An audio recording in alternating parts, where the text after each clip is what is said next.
congested area down the right, and then suddenly Tanga helped into the box, and 𝗛𝗚𝗚𝗛𝗚𝗚𝗚𝗚 was unmarked 10 yards out. It was pretty poor marking actually from a Bath City perspective. He has his first goal for nearly 2 years, his first for Maidstone United, and in the 63rd minute, it's Maidstone 2, Bath City 2. Throws it short to Wilson. Now Greenslade. Crossfield ball. Clark's done marvellously well to keep it in, and then free Rains on the right-hand side. Rains, drill ball across. Hayfield's hit it into the ground, and it wasn't connected onto from Cook or Wilson. But they wouldn't have needed to try and apply a final touch, and Hayfield got a better purchase on it. I mean, it was so well worked down the right-hand side. Ewan Clark, I think there was appeals he'd handled it. I didn't think he did. He released Rains. Ball in was missed by the Maidstone defence, and Hayfield sort of hit the ball into the ground, 12 yards out. Parcell flicks it inadvertently behind him. The Greenslade is out of cover, and on the stretch clears. Hamstring holding out. Hayfield, now he's onto this one. He's got Clark to his right-hand side. Finds Clark. Free. Clark, right-footed ball, too much on it. It's out for a goal kick. Fowler was out of cover. Hayfield touches it inside to Cook, swings it over to the right for Clark. Again wants to run it as an Olin. Clark, edge of the box, good defending from the fullback who just blocked the shot. His white shorts, socks and boots tonight, Jordan Dyer. Hayfield sends it over to the right hand side to Clark. tries to get the other side of his man, and it was a silly pending from Greenwich. So Freer or Clark to whip this one in. It's Freer, left-footed. Oh, he went through a crowd of bodies, and two appeals from both teams. I think Dyer was the one who sort of swung a leg at it, passing halfway with a diagonal, which might be a handy one for Corn. Should he get there? Headed away from Rains, and Reynolds awkwardly in the air managed to win the ball. 𝗛𝗚𝗚𝗚𝗚 into foul near the edge of the box. Chips it over to 𝗛𝗚𝗚𝗚𝗚𝗚, sort of deftly puts it into his path. Over to the left-hand side now for Maidstone with Reynolds. He's got the better of Clark. Still Reynolds, showed more strength. Reynolds plays a low one, and it's gone out of play for a corner. It's a tricky one towards the far post. It's headed just onto the roof of the net.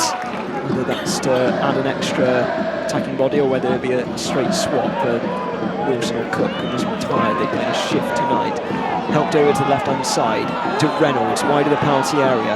Reynolds trying to get the other side of Rains. Fizzes it across. It's only gloved partly from 𝗛𝗚𝗚𝗚𝗚. Tanga helps it across. Foul! Puts it wide. He was on the floor. He had a poke at it. Under pressure. That was a brilliant opening from Maidstone United to steal 3 points, and the forward couldn't put it on target. So still plenty of time for either team to try and snatch a winner. Corn with a floated free kick over to the left. Reynolds is onside. He created that scare for City a moment ago. This time he's getting the other side range. Low ball in. 𝗛𝗚𝗚𝗚𝗚's only gloved it. It's near post, and it's gone behind for a corner. It's towards the far post. 𝗛𝗚𝗚𝗚𝗚 under pressure bats it away, and he wins a free kick. At the moment, they're in possession with Appiah. Corn, who hits one, is a tricky one because Tanga's going to get there first. Russ goes into him a little bit. The referee has given a goal kick. He looked at his assistant, I think, for more help. If there was contact from Russ, I don't think there was too much, but you never know in this game. An awful lot of penalties seem to get given in National League side. Maidstone had a soft one at 𝗛𝗏𝗏𝗏 for a foul from Greenslade. Plays it short, 𝗛𝗏𝗏𝗏 to Fowler, wide right. And Corn and always seems to be near where the ball is, like a referee. His foul turns, and now he's got Rush. The flag stays down. Rush wide, a goal! Magnificent save from 𝗛𝗚𝗚𝗚𝗚𝗚. It was going into the top left corner, and 𝗛𝗚𝗚𝗚𝗚𝗚 outstretched. The Welshman gets fingertips on it. It's behind for another corner, but this is Maidstone's best spell of the game by far. If they played like this throughout, Bar City would have been in for a very testing evening. Instead, it's just been a very testing closing few minutes. Again, it's the Maidstone left. Again, it's towards the back post. Greenwich heads it into a dangerous area. It's headed off the line from Hayfield at the back post. It wasn't under too much pressure. It was quite a rudimentary clearance from the midfielder. Corn over to the left-hand side. Flag stays down on foul, and it's just pumped up field, looking for Wilson. He's got him behind Wilson. He's got no support wide of the area. Wilson desperately needs someone in the middle. Wilson's gone to the ground this time, and again the referee is not interested. Goring has a few words, as does Fowler. Wilson is sat down on his haunches at the moment. 6 minutes have been added on at the end of the second half. 2-2. Tanga's going to keep it in play on the right-hand side. Tanga gets the ball to the near post. 𝗛𝗚𝗚𝗚𝗚𝗚 juggles at it and just about gets there. Pulsating final few minutes in this one. Foul's got it on the left, inside to 𝗛𝗚𝗚𝗚𝗚𝗚. Foul now wide of the penalty area, but Parsal is there to cover. He's taking a chance. He hasn't seen the ball out, and again there's appeals for a penalty, but this time more from the supporters rather than players, and that draws an end to an enthralling encounter here in Kent, where it finishes Maidstone United 2, Bar City 2. Cody Cook opened the scoring on 37 minutes after Dan Hayfield's effort had been blocked on the line from Rafe Brown. Cook perfectly placed a touch in from close range. His 18th goal of the season in all competitions, 15 of them in the league. City couldn't see that out until half-time, despite playing well, because Mo Fowl levelled on 45 minutes. He had enough room in the box and drilled low into the bottom corner from around 10 yards out with 𝗛𝗚𝗚𝗚𝗚𝗚 at full stretch. City retook the lead on 58 minutes through Elliot Freer's header at the back post. It went off the side of his head around 6 yards out, perfectly into the corner with 𝗛𝗏𝗏𝗏𝗏 stands still. But City could only hold that advantage for 5 minutes when Jeff D. Tanga skipped down the right after good interplay, good close play from the Maidstone midfield. They worked the space perfectly, played it across into the middle, and Mark 𝗛𝗚𝗚𝗛𝗚𝗛𝗧𝗦 was on hand to prod in from around 6 yards out. His first goal for Maidstone, his first goal for nearly 2 years. Both teams had chances in the closing stages. It opened up a lot. Maidstone, in truth, could have snatched it in stoppage time. Outstanding save from Casagrande, preventing a shot into the top corner from Rush, and foul as well on the stretch. Could have sneaked all 3 points, but it would have been hard on Bath City had they let one in then. The overall performance was a good one, another very good one on the road against a side around them in the table. It means they remain on level on points with Maidstone United, exact same records. They both won 16, drawn 10 and lost 9. I don't think there's going to be much between them when the season concludes either. It's the first time these sides have drawn with one another since March 1987, which was an uneventful 0-0 at the Athletic Ground. This one had so much more going for it. It was a really good advert for National League South, and enjoyed, I'm sure, by 1,865 people here in attendance. So Maidstone 2, Bath City 2. From me, Mark Stillman, on Bath City Radio.